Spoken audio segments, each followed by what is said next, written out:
Voilà, donc là, alors, la bande-annonce vient de sortir. Alors, la bande-annonce, c'est Stuart fails to save the universe. Alors, je sais pas si ça va être traduit.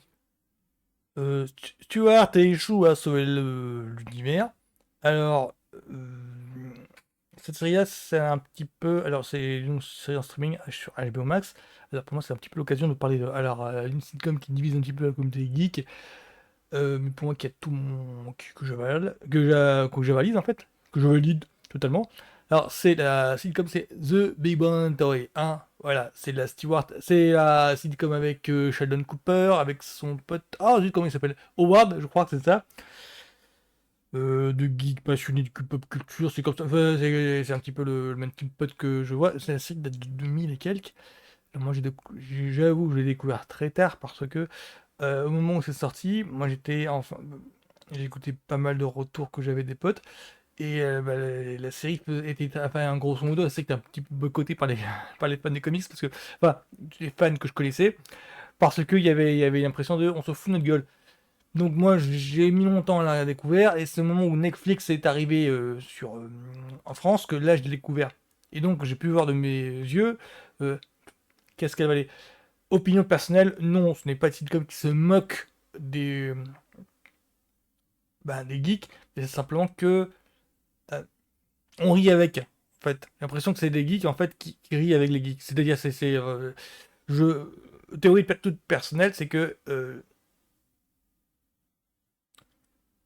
pour moi il y avait des trucs à exorciser. Pour moi, il y a des scénaristes en fait, dans l'équipe de prod, euh, il y a des trucs à exorciser. C'est-à-dire que on sent qu'ils veulent se moquer en fait du côté décalage qu'ils avaient entre eux, social, peu à l'aise, et en fait le monde autour d'eux. Pour moi, c'est comme ça que je définis le truc. Parce qu'il y a beaucoup en fait dans le caractère excessif des passionnés, des geeks, qui, bah oui, qui sont un petit peu ridicules, mais hors contexte. Et c'est ce hors contexte que là qui est moqué. C'est un petit peu comme si les mecs se réveillaient et découvraient, ouais, mais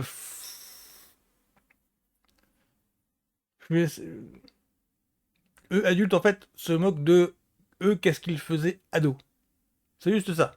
C'est juste ça. C'est moi je ris avec la sitcom, je ne ris pas des personnages, je ris avec les personnages parce que c'est un petit peu comme l'ambiance, un petit peu comme Friends, mais avec quatre héros qui euh, ont chacun un petit grain. Moi je me reconnais en quatre dans le monde des quatre. Donc il y a eu une première sitcom Young Sheldon qui est donc la sitcom préquelle dans le sens où c'est la sitcom sur la jeunesse de Sheldon Cooper, un des personnages phares de The Big Bang Theory. C'est un petit peu un délire à la Malcolm que je connais pas, enfin que j'ai jamais vu. Faut que je me mette à la page, mais c'est un gros son d'eau, c'est un délire comme ça. Sheldon Cooper est décrit comme un surdoué, mais dans une famille un petit peu de Rome, c'est-à-dire une famille un petit peu classe moyenne. C'est comme ça que, bah, un petit peu comme Malcolm quoi. Malcolm in the Middle, Malcolm, je sais plus. Et après, actuellement, il y a eu aussi une autre sitcom spin-off qui est, alors, je crois que c'est Mandy et First Marriage, enfin, je crois, qui est donc basé sur un couple que l'on voit, un couple de jeunes mariés que l'on voit dans la sitcom The Big Bang Theory. Et donc, et l'air de rien, en fait, ça a agrandi l'univers Big Bang Theory. Donc, c'est la troisième sitcom, donc la quatrième sitcom qui se déroule dans cet univers-là. Et Stuart, alors, pour présenter Stuart, le personnage de Stuart, c'est donc le propriétaire du magasin de comics fréquenté par nos trois héros, Howard, Sheldon, Reg, euh... ah, zut, j'ai oublié celui qui est marié, ah, zut, j'ai oublié, enfin, avec les quatre. Et donc c'est lui le propriétaire qui devient un petit peu leur pote parce que le mec, ils sont tellement habitués que il y a des liens d'amitié qui se forment avec lui. Donc c'est une sitcom sur ce mec-là. Et alors moi j'ai pas compris le pitch. J'ai l'impression que premier degré, le mec a vraiment, j'ai l'impression que premier degré cette série-là est un petit peu conçue comme ah comme les films, hein, genre où les mecs allaient au Maquès ou les aventures de Ted Bundy à travers le temps. Enfin il y a des tas de comédies un petit peu euh, pas comme ça. J'ai l'impression que ça se veut en lisant le pitch, j'ai l'impression que ça se veut dans cette vibe-là. Vibe. Allez, voyons voir ce que ça donne. Il a dit que j'étais l'élu. Mais Ouais, qui donc là, nous il y a dit déjà qu'on deux peut croire personnages. ce gars-là? Ce gars-là, c'était toi. Avec cette machine, tu peux faire en sorte que tout redevienne comme avant. Stuart? Denise? Qu'est-ce que tu deviens depuis le temps? Je dépouille les gens et j'écris toujours mon scénar. Ah Une ouais, autre c'est un version Mac. de moi est venue d'un univers parallèle pour m'expliquer comment empêcher l'apocalypse. On a une chance de sauver le monde. Oui, c'est... Ouais, c'est absolument comme ça. Alors tu disais la vérité? Tu me croyais pas? Mais non, je croyais que t'étais en plein délire. Oui, voilà, fin de l'histoire.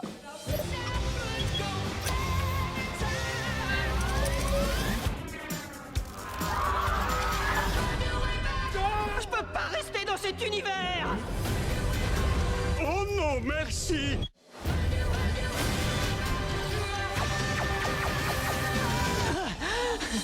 Ah oui, mais ça a l'air d'avoir coûté du pognon en plus, hein. Je suis chauve! Rien de tout ça n'est réel! Tu sais pas ce qu'il y a Y dehors. a qu'un moyen de le savoir. Tic-tac! On ferait mieux de se remettre à courir.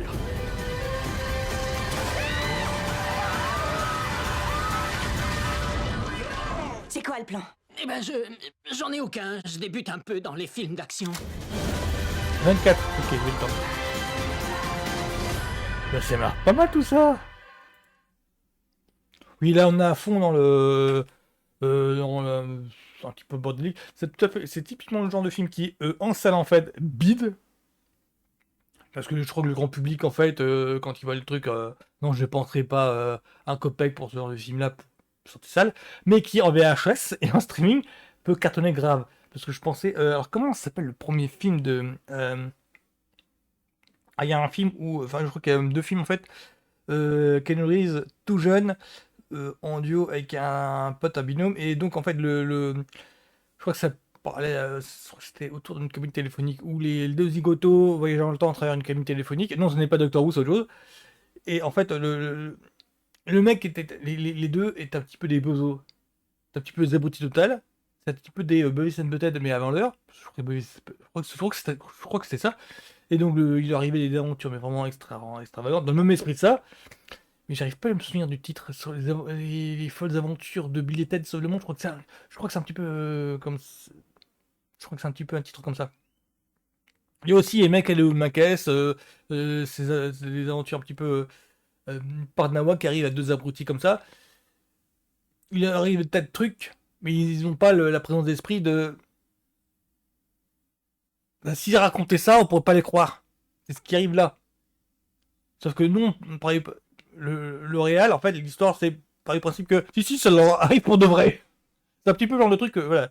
C'est un petit peu comme si un mec bourré, ultra enthousiaste, déblatérait sa journée, mais avec exagération. Personne ne voudrait le croire, et en fait, on part du principe que ben si, il a vraiment vécu ça. Donc ça peut se l'humour du truc. Donc pour moi, pour l'été, parfait. Pour l'été, c'est parfait. C'est vraiment le genre de truc, surtout en période forte de chaleur. Pour l'été, c'est parfait. Donc moi, j'attends avec impatience le truc. Pour... je suis pas totalement à jour sur la franchise Big Bang Theory. Oui, Young Sheldon, je crois qu'il m'en manque encore 3 ou 4 saisons pour être à jour. Je crois que je suis là, arrivé à la moitié. Mandy, machin, First Marriage, je crois que j'en ai pas vu un seul. Je crois que là, ça vient de commencer là cette année. Peut-être l'année d'après. Cette année, et je crois qu'il y a une annonce comme quoi ça a été renouvelé pour une saison 2. Je ne sais plus trop, je crois que c'est ça. Ça, c'est la première saison. Pour moi, c'est parfait. Totalement le genre d'humour auquel j'adhère, totalement. Donc voilà, ce sera tout pour moi. Bisous, à plus.